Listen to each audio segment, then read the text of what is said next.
Hello दोस्तों, नमस्कार। आप सभी साथियों का स्वागत है आपके अपने यूट्यूब चैनल एक्सेस एकेडमी पर। आज की महत्वपूर्ण खबरों के अंतर्गत हम बात करेंगे उत्तर प्रदेश आउटसोर्स सेवा निगम में शामिल विभागों की लिस्ट से जुड़ी हुई अपडेट के बारे में। क्या आपका विभाग शामिल है आउटसोर्स सेवा निगम में या नहीं, ये हो जाएगा क्लियर ये लिस्ट देखने के बाद। वहीं ईसीसी ई एजुकेटर भर्ती में डॉक्यूमेंट वेरिफिकेशन की प्रक्रिया पर बड़ी अपडेट है। अमेठी जिले की सेकेंड डॉक्यूमेंट वेरिफिकेशन की प्रक्रिया को लेकर के आप सभी के लिए अच्छी खबर। कानपुर देहात की डॉक्यूमेंट वेरिफिकेशन के लिए जो है सभी अभ्यर्थियों की लिस्ट हुई जारी। लिस्ट कैसे देखें उसके बारे में भी चर्चा करेंगे। वहीं ईसीसी ई एजुकेटर्स के लिए दो बड़े आदेश बेसिक शिक्षा विभाग उत्तर प्रदेश की तरफ से हुई है जारी। आंगनबाड़ी भर्ती 69,000 जो निकली है उत्तर प्रदेश में, जिसमें 2 जिलों में आवेदन की प्रक्रिया शुरू हो चुकी है। उसमें रजिस्ट्रेशन की प्रक्रिया में जिला चयन को लेकर के जो समस्या आप सभी के सामने आ रही है उसका समाधान क्या है, इस पर चर्चा करेंगे। बहुत इंपॉर्टेंट होने वाला है ये वीडियो आप सभी भाई बहनों के लिए।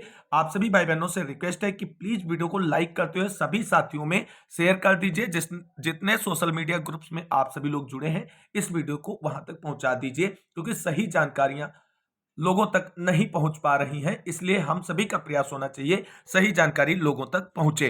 तो आइए दोस्तों, शुरू करते हैं आज का यह वीडियो। सबसे पहले बात करेंगे उत्तर प्रदेश आउटसोर्स सेवा निगम में शामिल विभागों की लिस्ट से जुड़ी हुई बड़ी अपडेट के बारे में। दोस्तों, पिछली वीडियो के माध्यम से हमने उत्तर प्रदेश आउटसोर्स सेवा निगम को लेकर के जो आदेश जारी हुआ है उसके बारे में डिस्कशन किया था और पूरी जानकारी आपको अवेलेबल कराई थी। लेकिन अब डिटेल में पूरी लिस्ट आप सभी के सामने आ चुकी है कि कौन कौन से विभाग आउटसोर्स सेवा निगम में शामिल हुए हैं, उनकी लिस्ट तो देख लेते हैं। और आप सभी लोग कमेंट करके बताएं कि आपका विभाग इस लिस्ट में शामिल है या नहीं शामिल है, और अगर नहीं शामिल है तो उसके बारे में आगे जो है जो आउटसोर्स सेवा निगम के कर्मचारियों के संगठन हैं उनसे बात रखते हुए सरकार से उन विभागों को भी इंक्लूड कराने की बात रखी जाएगी। तो आइए दोस्तों, देख लेते हैं उत्तर प्रदेश आउटसोर्स सेवा निगम में शामिल विभागों की लिस्ट। तो दोस्तों, यहां पर आप सभी लोग देख सकते हैं उत्तर प्रदेश आउटसोर्स सेवा निगम में शामिल होने वाले विभागों की लिस्ट। तो आपको हमने पहले ही अवगत करा दिया है कि उत्तर प्रदेश सरकार के अधीन आने वाले सभी विभाग, उनमें कार्यरत आउटसोर्स कर्मियों को आउटसोर्स सेवा निगम के अंदर समाहित किया जाएगा। चाहे वह ग्रामीण स्तर पर विभाग हो, चाहे क्षेत्र स्तर पर हो, जिला स्तर पर हो या राज्य स्तर पर हो, सभी विभागों के कर्मियों को शामिल किया जाएगा। बिल्कुल आप सभी लोगों को टेंशन लेने की जरूरत नहीं है। तो विभागवार डाटा देख लेते हैं। तो गृह विभाग, राजस्व विभाग, स्वास्थ्य विभाग, शिक्षा विभाग, खासकर यहां पर आपको दो चीजें क्लियर कर दें। शिक्षा विभाग के अंदर ईसीसी ई एजुकेटर, स्पेशल प्रोफेशनल एजुकेटर और जो चतुर्थ श्रेणी कार्मिकों की भर्तियां हो रही हैं उनको भी इंक्लूड किया जाएगा। ये डाउट अपने मन में नहीं रखना कि हमें इंक्लूड नहीं किया जाएगा। यानी ईसीसी ई एजुकेटर्स को बेसिक एजुकेशन के अंदर और स्पेशल प्रोफेशनल एजुकेटर को और चतुर्थ श्रेणी कार्मिकों को सेकेंडरी एजुकेशन के अंदर जो है शामिल कर लिया जाएगा ईसीसी एजुकेटर्स के साथ में। तो सारी चीजें यहां पर बिल्कुल क्लियर हैं।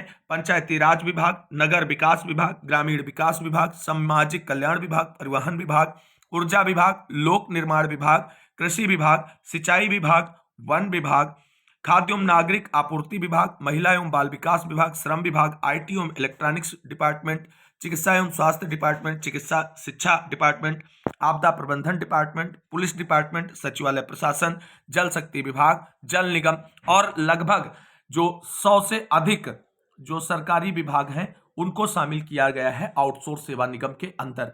कोई भी विभाग छूटा नहीं है दोस्तों, यहां पर ये चीजें आपको समझ लेना है।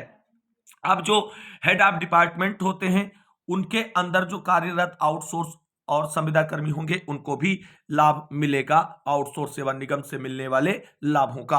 यहां पर देख सकते हैं डीजीपी कार्यालय, डीजी हेल्थ कार्यालय, डीजी मेडिकल कार्यालय, डायरेक्टर बेसिक एजुकेशन कार्यालय, डायरेक्टर सेकेंडरी एजुकेशन कार्यालय, डायरेक्टर लोकल बॉडीज जो ऑफिस है, डायरेक्टर पंचायत राज ऑफिस है, डायरेक्टर एग्रीकल्चर ऑफिस का मतलब यहाँ पर एचओडी से है, हेड ऑफ डिपार्टमेंट से है, director industries, director social welfare, director employment और registrar cooperative, excise commissioner, transport commissioner, labour commissioner जहां पर आप काम करते हैं आदि।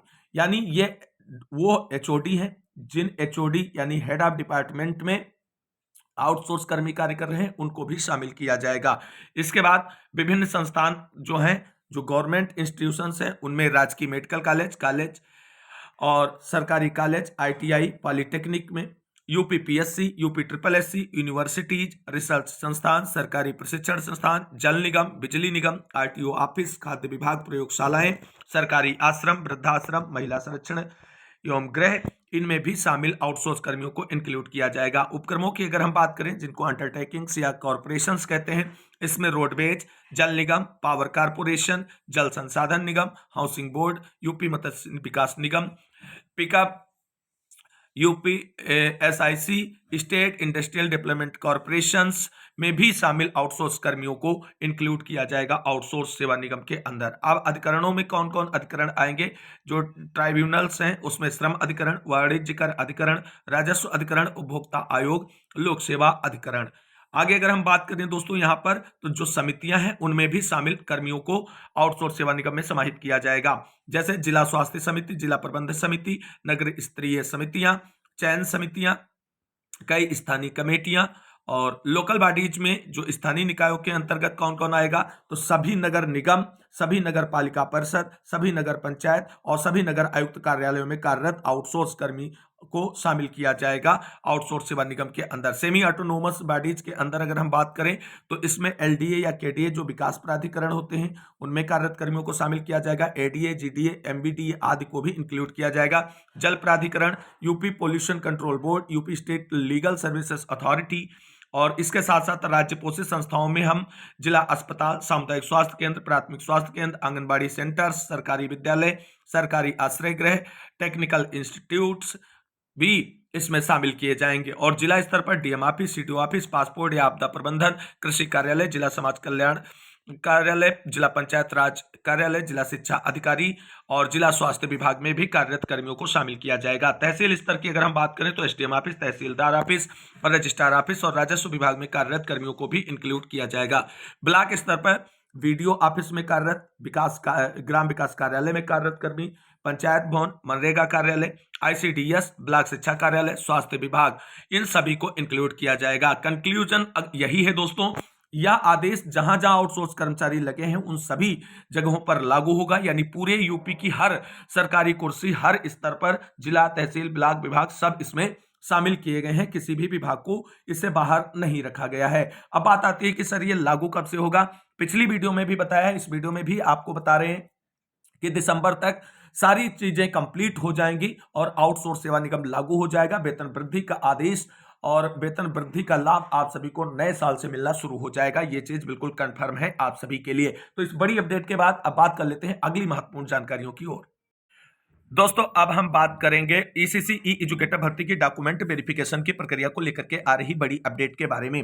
दोस्तों जैसा कि आप सभी लोगों को हमने अवगत करा दिया था कि अमेठी जिले के जिला बेसिक शिक्षा अधिकारी की तरफ से आप सभी को अवगत करा दिया गया था कि जो फर्स्ट लिस्ट में DB करा चुके हैं उनको छोड़कर जिनकी DB नहीं हुई थी उनकी सेकंड DB कराई जाएगी। और जो जानकारी BSA कार्यालय से निकलकर सामने आ रही है उसके अकॉर्डिंग 15 नवंबर से पहले जो है अमेठी जिले में सेकेंड राउंड की डॉक्यूमेंट वेरिफिकेशन की प्रक्रिया संपादित की जाएगी। बहुत जल्द जो अमेठी जिले से अभ्यर्थी हैं जिन्होंने आवेदन किया है और DB उनकी नहीं हुई है उनको DB के लिए लेटर आने शुरू हो जाएंगे मेल बॉक्स में। अगर किसी को अमेठी जिले से DB के लिए कोई इंफॉर्मेशन आई है कमेंट बॉक्स में अवश्य अवगत कराएं। DB लेटर बहुत जल्द आप सभी के लिए आ जाएंगे। तो अमेठी जिले की सेकेंड राउंड की DB का इंतजार कर रहे साथियों के लिए अच्छी खबर है और 15 नवंबर से पहले डॉक्यूमेंट वेरिफिकेशन की प्रक्रिया शुरू कराने की जानकारी BSA कार्यालय से आप सभी के लिए निकलकर सामने आई है। वहीं कानपुर देहात की लिस्ट जो है जारी कर दी गई है और वहां पर 10 और 11 तारीख को डॉक्यूमेंट वेरिफिकेशन की प्रक्रिया संपादित होने जा रही है जिसकी डिटेल जानकारी पिछली वीडियो में अवेलेबल कराई गई है और लिस्ट आप सभी को टेलीग्राम चैनल पर मिल जाएगी। टेलीग्राम चैनल आपको कहां से ज्वाइन करना है उसके बारे में बता देते हैं। तो साथियों यह हमारा ऑफिशियल टेलीग्राम चैनल है जो आप टेलीग्राम ऐप पर study with DS sir ji search करके यहां पर जुड़ सकते हैं और यहां पर भर्ती से रिलेटेड हर छोटी बड़ी अपडेट आपको अवेलेबल करा दी जाती है। और इस वीडियो के डिस्क्रिप्शन बॉक्स को अगर आप ओपन करेंगे तो वहां पर भी टेलीग्राम चैनल का लिंक आपको मिल जाएगा जिससे यहां पर आप सभी लोग जुड़ सकते हैं। हमने कानपुर देहात की जो 1776 कैंडिडेट की लिस्ट है उसको अपलोड कर दिया है टेलीग्राम चैनल पर। आप सभी लोग उसे चेकआउट कर सकते हैं, उसमें अपना नाम देख सकते हैं कि आपका नाम है या नहीं है और उसके बिहाफ पर आप DB के लिए जा सकते हैं। बाकी सभी को DB के लिए लेटर आया होगा बाकी डीबी के लिए शेड्यूल भी जारी कर दिया गया है। उस लिस्ट से देख करके आप ये क्लियर कर सकते हैं कि आपके डॉक्यूमेंट वेरिफिकेशन की प्रक्रिया कब संपादित की जाएगी। ये उसी के अकॉर्डिंग आप डीबी में शामिल हो पाएंगे। अब दोस्तों बात करेंगे ईसीसी ई एजुकेटर्स के लिए दो बड़े आदेश जो जारी हुए हैं उससे जुड़ी अपडेट के बारे में। तो दोस्तों पहली अपडेट आप सभी के लिए यहां पर है। 71,000 शिक्षकों व आंगनबाड़ी कार्यकर्ताओं को मिला प्रशिक्षण। प्री प्राइमरी शिक्षा में गुणात्मक परिवर्तन लाने को दिया गया प्रशिक्षण। प्रदेश के परिषदीय विद्यालयों में नवाचार और गुणवत्तापूर्ण शिक्षा के लिए कई प्रयास किए जा रहे हैं। इसी क्रम में बाल वाटिका यानी प्री प्राइमरी शिक्षा को मजबूत आधार देने के लिए समग्र शिक्षा अभियान के तहत बृहस्पतिवार को ऑनलाइन प्रशिक्षण दिया गया।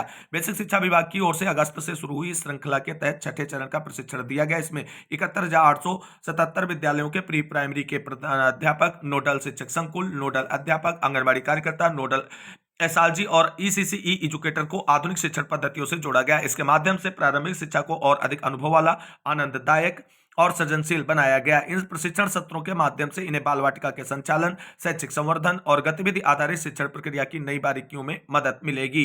बेसिक शिक्षा राज्य मंत्री स्वतंत्र प्रभार संदीप सिंह ने कहा कि प्रदेश की प्री प्राइमरी शिक्षा में गुणात्मक परिवर्तन लाने के लिए यह प्रयास शिक्षण की नई क्रांति है।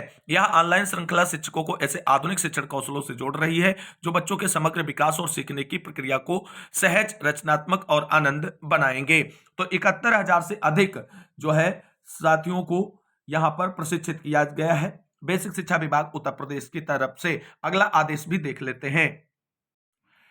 दोस्तों अगला आदेश यहां पर जो है वो ईसीसी ई एजुकेटर्स के लिए है और ईसीसी ई एजुकेटर्स को भी निपुण लक्ष्य पाने के लिए जो है वो टारगेटेड किया गया है, यानी ईसीसी ई एजुकेटर्स को भी निपुण लक्ष्य प्राप्त करना होगा। इसके बाबत यह आदेश है। निपुण लक्ष्य पाने में अभिभावकों को भी होगी सहभागिता। प्रदेश में निपुण लक्ष्य को पाने के लिए अब सिर्फ शिक्षकों को ही नहीं बल्कि अभिभावकों को भी सहभागिता बढ़ाई जाएगी। इसके लिए परिषदीय विद्यालयों के शिक्षक अभिभावकों को निपुण भारत मिशन के महत्व से जागरूक करेंगे। इसके लिए शासन ने दिशा निर्देश जारी कर दिए हैं। बेसिक शिक्षा विभाग के अपर मुख्य सचिव सारथी सेन शर्मा ने कहा कि निपुण भारत मिशन के लक्ष्य को पाने के लिए अभिभावकों का जागरूक होना जरूरी है ताकि वे अपने बच्चों को शैक्षिक विकास में भूमिका निभा सके। उन्होंने निर्देश दिया कि शैक्षिक सत्र की शुरुआत में व समय समय पर बाल वाटिका, यहां पर इस बात को ध्यान रखना, कक्षा 1 व 2 के लक्ष्य बताए जाएं। साथ ही नए सत्र में सभी विद्यालयों का निपुण आकलन होना है। इसके लिए आवश्यक तैयारी समय से करें। बता दें दिसंबर में हर साल निपुण आकलन कराया जाता है। अभी तक 48,051 विद्यालयों को निपुण घोषित किया जा चुका है। उन्होंने बताया कि लक्ष्य पाने के लिए राज्य परियोजना कार्यालय जिलों में कार्यशालाएं करा रहा है। इनमें समग्र शिक्षा के विशेषज्ञ, मिशन के लक्ष्यों, रणनीति व नवाचारों को बताया जा रहा है। कहा निपुण लक्ष्य पाने वाले विद्यालयों में लोगो लगाया जाएगा। तो यह बात भी आप सभी को ध्यान रखना है ईसीसी ई एजुकेटर्स को स्पेशली, क्योंकि आपको भी निपुण लक्ष्य पाना है अपने बच्चों के सापेक्ष में। इस बात को स्पेशली ध्यान में रखते हुए शिक्षण कार्य आपको करना होगा विद्यालय के अंदर। इस महत्वपूर्ण अपडेट के बाद बात करेंगे आंगनबाड़ी भर्ती को लेकर के आ रही बड़ी अपडेट के बारे में। तो दोस्तों अब बात करते हैं आंगनबाड़ी भर्ती को लेकर के आ रही बड़ी अपडेट के बारे में। दोस्तों जैसा कि आप सभी लोग जानते हैं उत्तर प्रदेश में 69,000 आंगनबाड़ी भर्ती का विज्ञापन जिलेवार आना शुरू हो गया है। 2 जिलों में आवेदन की प्रक्रिया शुरू हो चुकी है और आवेदन फॉर्म भरे जा रहे हैं। अब आप सभी लोग जानते हैं कि इसकी ऑफिशियल साइट जो यूपी आंगनबाड़ी भर्ती .in है उस पर सबसे पहले आपको रजिस्ट्रेशन करना होता है और रजिस्ट्रेशन करने के बाद ही आप आवेदन के फॉर्म अप्लाई कर पाएंगे। बहुत सारी बहनों को शिकायत है कि सर जिला जो भरा जाता है वो जिला चयन नहीं हो पा रहा है, हम लोग अपना रजिस्ट्रेशन कैसे करें। तो यहां पर एक चीज आपको बिल्कुल क्लियर कर दें, आपकी यह समस्या समाधान हो गया है। जिन जिलों में भर्ती की विज्ञप्ति आ जाएगी उन्हीं जिलों में ही आप रजिस्ट्रेशन कर पाएंगे। उससे पहले आप रजिस्ट्रेशन करेंगे तो आपका जिला जो है ऑप्शन नहीं लेगा। जिन जिलों में रजिस्ट्रेशन करना है तो उनके विज्ञप्ति का इंतजार आप सभी को करना होगा। अभी केवल अमरोहा और हापुड़ जिले में आवेदन चल रहे हैं और इन्हीं जिलों में जो है रजिस्ट्रेशन भी हो रहा है और यही जिले विकल्प में खुल करके भी आ रहे हैं। तो इस बात का आप सभी लोगों को ध्यान रखना है। तो आपके रजिस्ट्रेशन के समय जो जिला चयन की समस्या है उसका समाधान हो गया है। जब आपकी जिले की विज्ञप्ति आएगी तभी आप जिला चयन करके रजिस्ट्रेशन कर पाएंगे। आवेदन करने से पहले रजिस्ट्रेशन कर लेना है, उसके तुरंत बाद आप आवेदन कर सकते हैं। इसको लेकर के कोई दिक्कत नहीं होनी चाहिए। फिर भी अगर कोई क्वायरी या क्वेश्चन है तो आप कमेंट बॉक्स में उसको अवश्य पूछ सकते हैं। इस वीडियो में बस इतना ही, मिलते हैं एक और नई वीडियो में, तब तक के लिए सभी भाई बहनों को जय हिंद, जय भारत, वंदे मातरम।